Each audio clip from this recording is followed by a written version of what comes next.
మన పురాణములు. Radio city మన పురాణములు అంటే మన కథలు.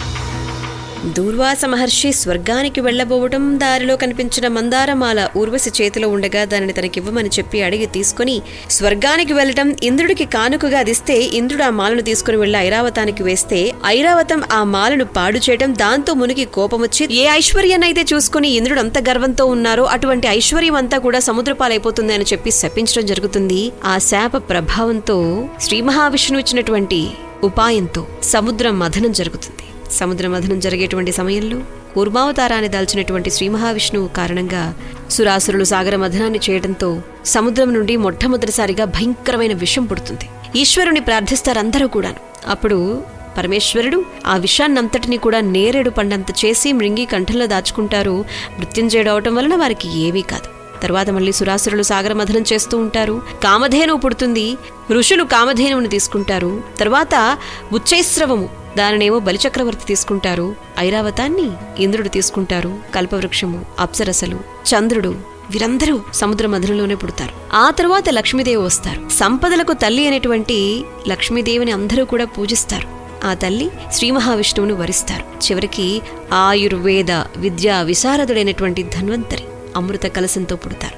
రాక్షసులు తుచ్చ బుద్ధితో దేవతలకు అమృతం అందకూడదు అని చెప్పి అమృత కలశాన్ని లాక్కొని వెళ్లిపోతారు. దాంతో దేవతలందరూ కలిసి శ్రీహరిని వేడుకుంటారు. అప్పుడు శ్రీహరి మోహిని అవతారాన్ని దాల్చి తన దివ్యమోహన రూపంతో రాక్షసుల్ని మాయ చేసి అమృతాన్ని దేవతలకు పంచుతారు. అది గ్రహించిన రాక్షసులందరూ కూడా మోసం చేశారు అని చెప్పి దేవతలపై యుద్ధానికి దిగుతారు. మహాసంగ్రామమే జరుగుతుందప్పుడు.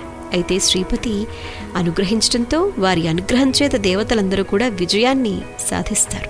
అయితే ఈ సముద్ర మథన ఘట్టాన్ని గనక సూక్ష్మంగా మనం పరిశీలించుకోగలిగితే ఇందులో ఒక అంతరార్థం మనకి గోచరిస్తుంది. సాధకుడు మంచి చెడులు తెలుసుకోవడం కోసమే మనసును మధించాలి అని చెప్పి, స్థిత ప్రజ్ఞత కోసమని చెప్పి సాధన చేయటమే మథనం అవుతుంది, మథనం అనబడుతుంది అని చెప్పి.